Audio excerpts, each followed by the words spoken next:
magdadadakdak. Pero after na, pwede kayo magtanong Kasi, pagkatapos ka na magkwento.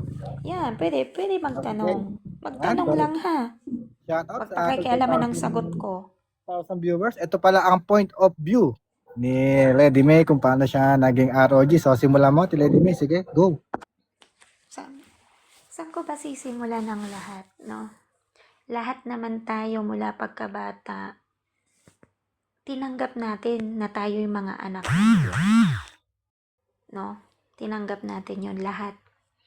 Maging ako, alam ko anak ako ng Diyos. Alam ko na may Diyos. Dahil mula pagkabata, nag-aral naman ako sa Bible School. Nakagraduate ako sa Bible School. Hanggang sa dumating na lumaki akong sabihin nating magalang, kilala sa amin na maayos na bata, no? Hanggang sa talagang kapag malapit ka sa Diyos, susubukin ka ng Satanas at hahayaan yun ng Diyos. Bakit? Para mahubog tayo. Marami akong pinagdaanan na hindi ko binigyan ng pansin yung salita ng Diyos. Sabihin na natin na yun ang kilala kong may Kristo, may namatay sa krus para sa akin, pero hindi malinaw sa akin yung mga bagay na laging sinasabi ng pastora namin na lumapit ka kay Kristo. Naririnig ko yan. Pero dumating sa point na talagang down na ako. At doon ko na-realize na may mali, 'di ba? Yung pagiging ROG ko na tinuturing ng iba na grupo lang, totoo naman yun dito sa TikTok, no? Grupo yun sa TikTok, maging sa social media. Pero may mas malalim kasing pakahulugan yan. Ang ROG ay ang pangalan ng Espiritong Banal. Righteousness of God. Bakit yan ang pangalan? Dahil walang ibang isinulat na tagapaglalang, kundi ang karunungan ng Diyos. Sino ba ang karunungan ng Diyos? Ang anak. Sino ba ang kaluwalhatian ng Diyos? Ang anak. So, naisip ko noon, sabi ko, View, basahin ko kaya yung buong Biblia? That time, I think, 7 years old ako or 8. Nung binasa ko yung Biblia, parang ginawa ko lang siyang parang simpleng pocketbook na nagbasa ako ng kwento. Hanggang sa may mga kakaibang nangyayari sa akin. Nangyari pa nga na dinaan ako sa panaginip.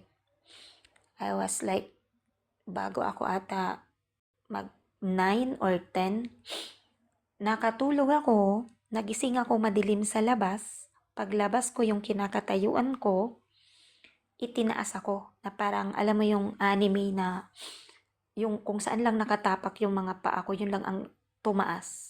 Parang haligi.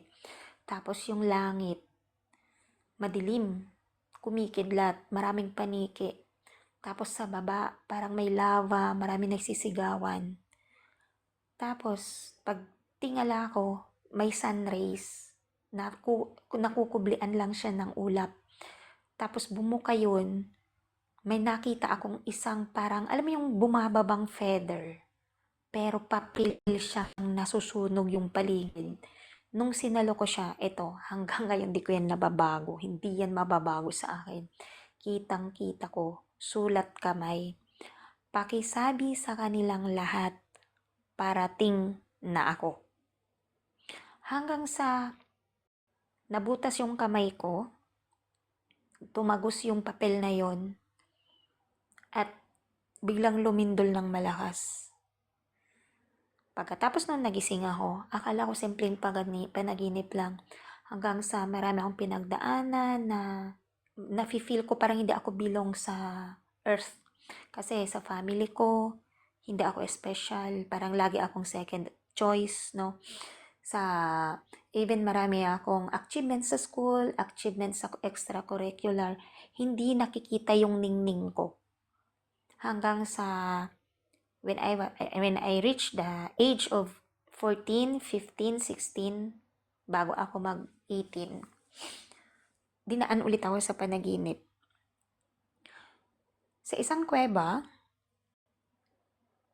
may 3 madreng nakasuot ng parang dark maroon sa labas.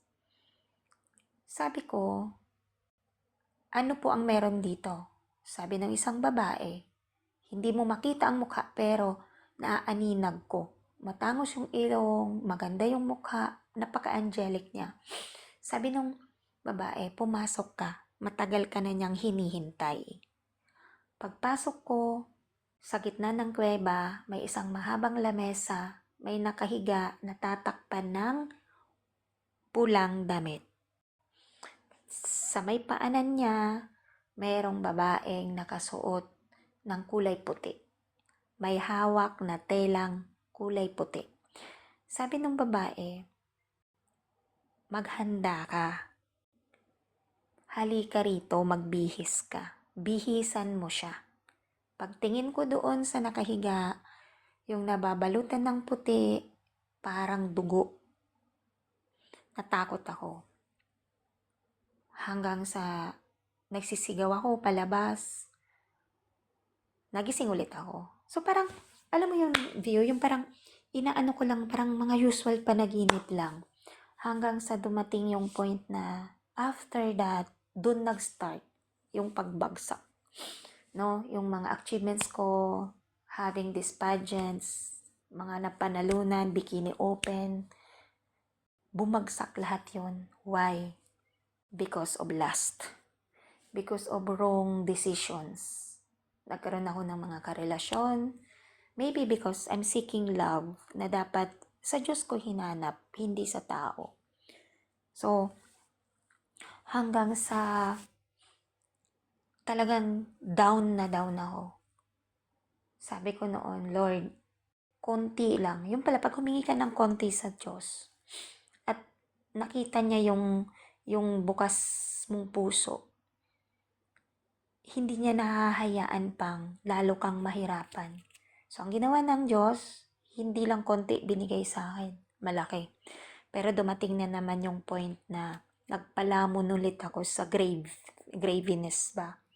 Yung parang, akala ko okay na. Pero bumagsak ulit ako. Kung gaano ako bumagsak noon, mas malala. Hanggang sa sabi ko, parang ang hirap. 'Di ba? Ang hirap.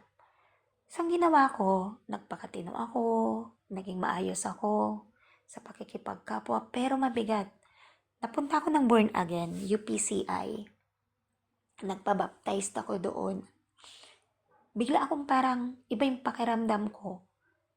Yung, parang may war, parang may nagtatalo sa puso ko na gusto ko tong gawin, pero dapat ito yung gawin ko. So parang mabigat sa loob ko yung mga ginagawa ko. Maybe because I'm just following these rules dahil nga sa kinaaniban kong bagong relihiyon. Bawal kang magpantalon, bawal, yung parang apostolic style. Hanggang sa Lady May, anong religion yun? UPCI, United Pentecost International. Dito yan sa Kuwait. 2021. Yan, nabaptized. Pero ano naman kami, even I was born a Catholic, I was baptized a Catholic nung baby pa ako. Pinalaki naman kami ng papa ko sa pamamaraan ng born again. Nagsisimba kami sa born again church, no? Every Sunday, tapos pag may mga gathering. Pero yun na nga, year back to 2021. Ewan ko, pero bigla akong nabaptized sa ganun. Tapos, may pagtatalo yung parang gusto ko mag-makeup. Pero sabi ko, ay, ano na ako, born again na ako. So, kailangan, hindi na ako magbe-makeup, hindi na ako magwe-wear ng red lipstick, hindi na ako magpapasexy, hindi ako papakita ng cleavage. Pati yung pagsasalita ako, pinilit kong kontrolin, sinubukan kong maging mahinhin. Pero, dumarating pa rin talaga sa point na, mas nananaig ba yung pakiramdam ko na, ay, hindi ako nag-i-enjoy. Bumibili pa rin ako ng mga sexing damit, pero hindi ko siya masuot. Dahil nga, nakukonsensya ako na, ay, pumasok na ako sa born again, tapos ganito, ganyan. Hanggang sa, pinagwalang bahala ko yun.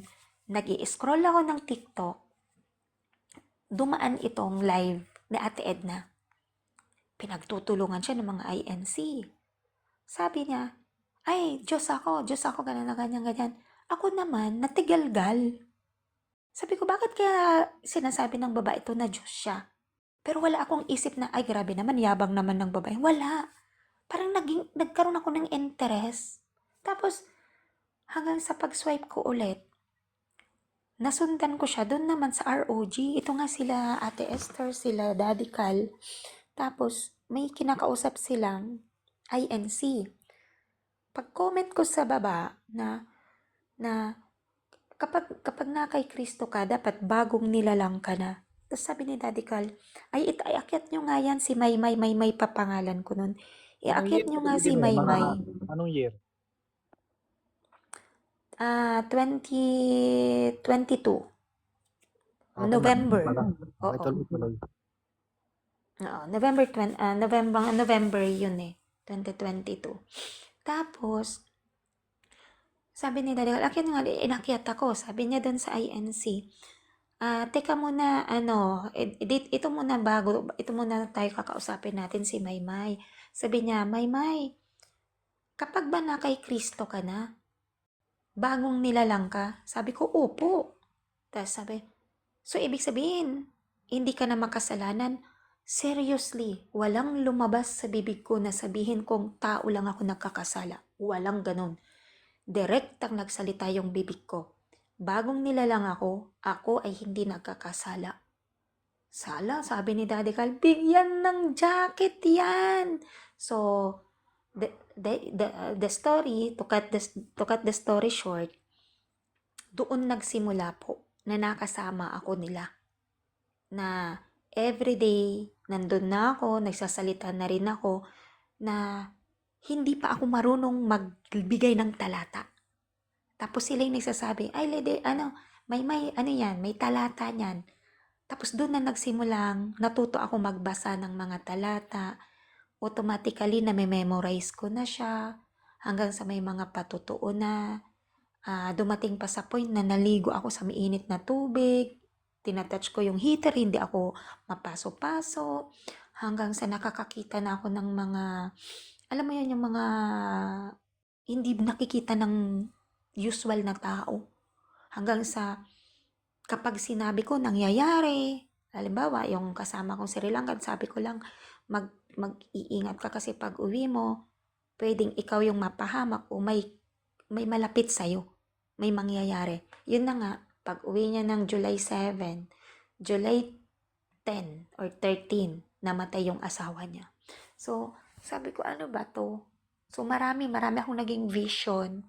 Hindi ko lang pinopost, hindi ko lang sinasabi. May mga napagkikwentuhan lang ako. Hanggang sa, eto na ako. Akala nila, sinuhulan ako ni Dayuhan. Akala nila, nakarinig ako ng mga aral ni Dayuhan. Hindi po. Sa madaling salita, Bago pa ako, aksidente lang na nasa kakaswipe mo sa TikTok na napunta ka ron.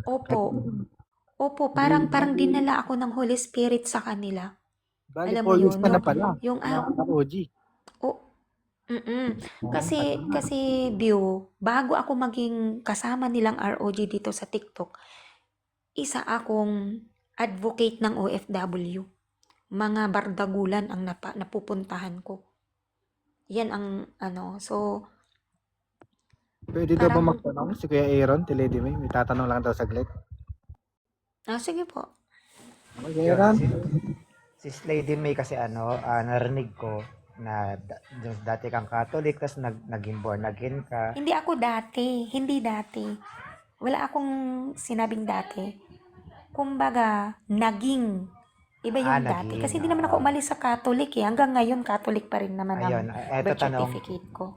Nung na-realize mong maganda aral ng ROG, tapos nakasama mo na sila Ate Wait Edna, lang. sila Queen Esther, sila Daddy Cal.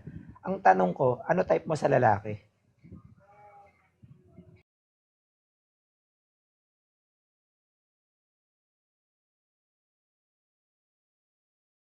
Ano yung tanong?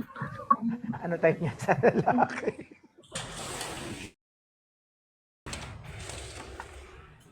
Ay, hindi nakinig si Lady May. Ang haba ng premise ko eh.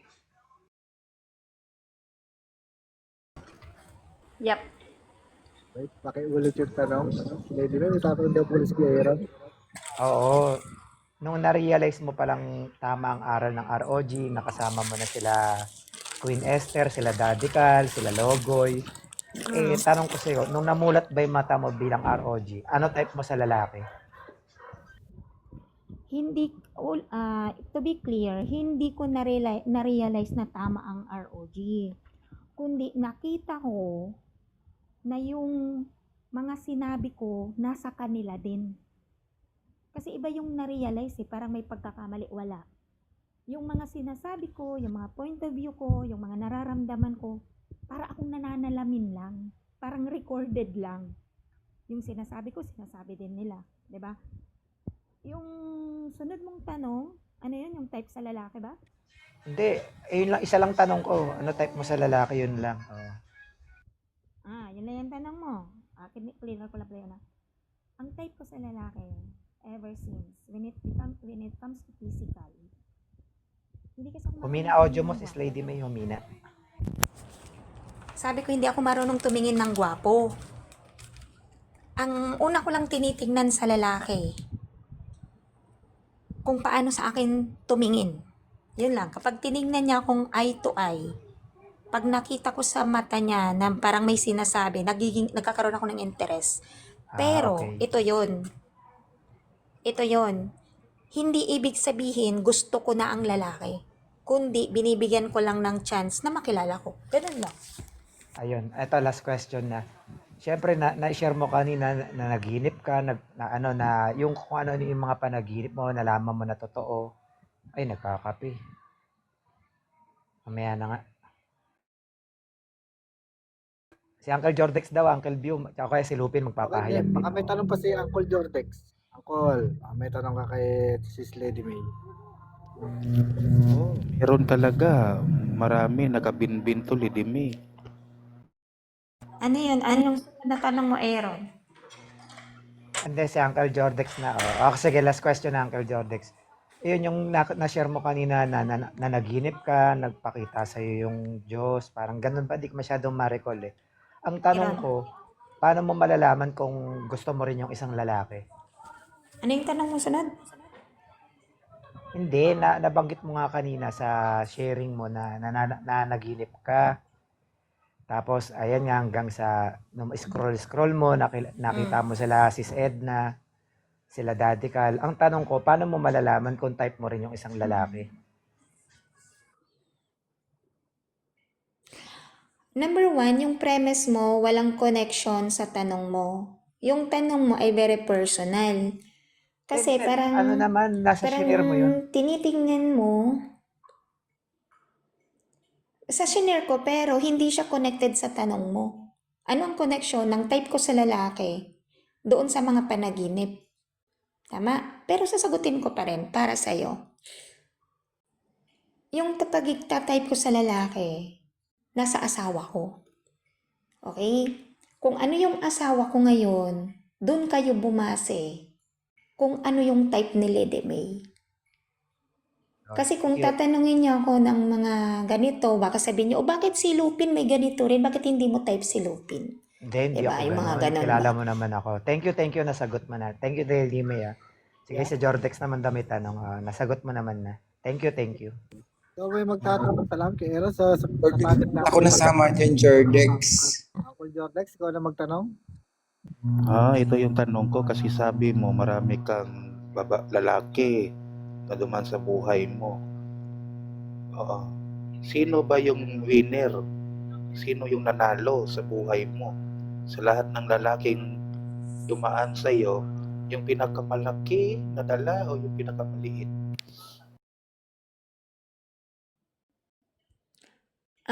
Jordex, hindi ako tumitingin sa laki o liit nang dinadala kung ano man yung ibig mong sabihin. Siyempre, dahil may asawa ko ngayon, kung ano yung pinaka para sa akin, nasa kanya yon. Kung para sa inyo, hindi pa yon, sa inyo yon. Okay? Kung ano yung asawa ko ngayon, siya yung pinaka sa lahat ng bagay. Okay, baka may tatanong ka pa, Uncle, follow up. Follow-up question. So, So, sakto lang. Yan yung next question ko, sakto lang. Yung laki, oo. Okay. Uulitin ko, kung para sa inyo may maliit, may malaki, may sakto, sa akin, pinaka sa lahat. Okay, okay na sa akin ang Kilbyo. Malaki pala, malaki, oo. So, ako naman may tanong kay Ate Lady, Sis Lady May. Tuwa si ate, oh. Sis Lady May, ilang taong ka na? Ilang taon saan? Age. Ilang taong ka nang nabubuhay sa mundo?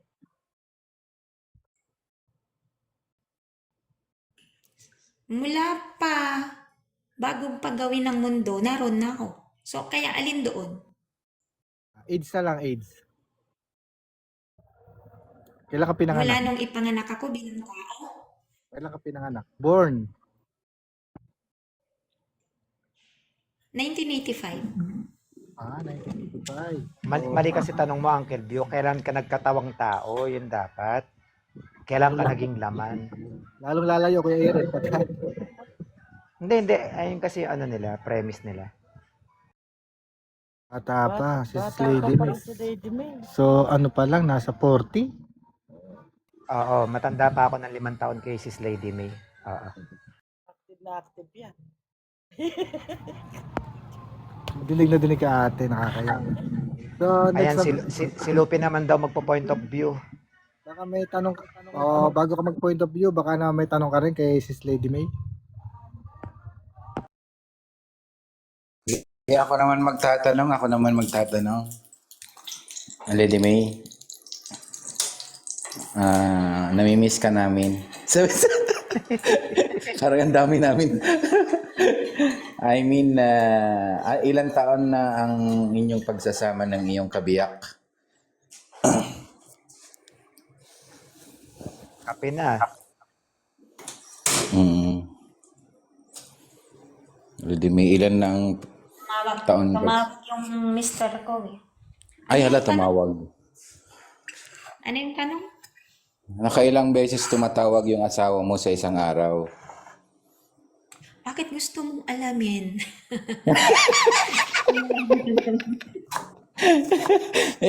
Alam mo naman mga marites.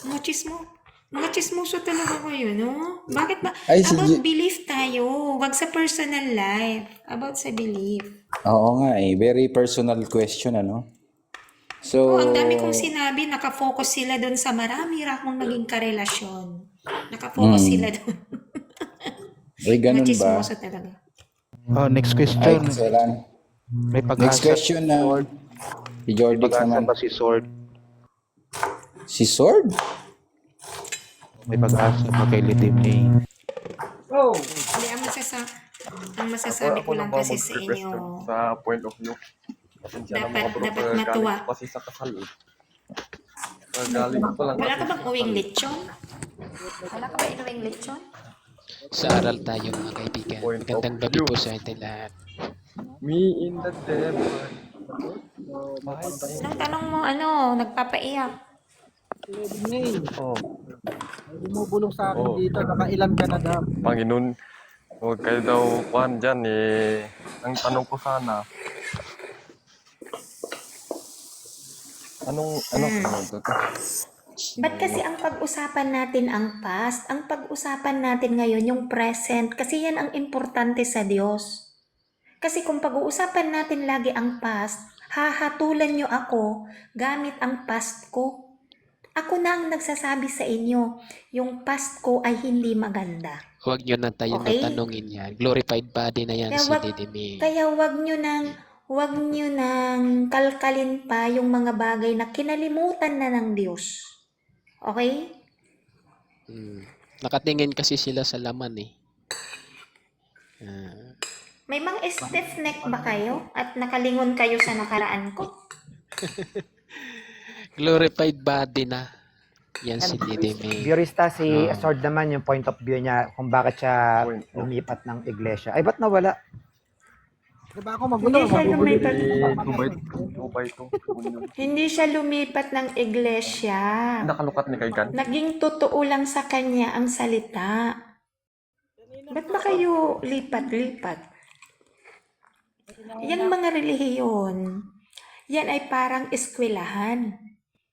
Kayo, nasa Katoliko kayo, ano tinuturo ng Katoliko? Magpakabanal, nagagawa nyo ba? Si Lupin, nasa INC, ano ang turo ng ministro? Hindi. Magpakabanal, Kami mga nagagawa Romans. ba? Roman. Ganun lang yun. Hindi naman ganun magkapag. Kaya sabi, iwasan nyo ang Magkapanan. pagkakabaha-bahagi, magkaisa kayo kung saan naroon ang Diyos. Nasaan ba ang Diyos? Nasa pag-ibig, nasa katwiran, nasa karunungan, nasa kabanalan. Doon kayo magkaisa. Ayun, salamat sa iyo, Sis Lady. Pinagbigyan mo ang point of view natin. So, kung gusto nyo mapanood ng replay, i-upload natin sa aking YouTube channel. So, sige, tuloy na. Magkwentuhan na kayo.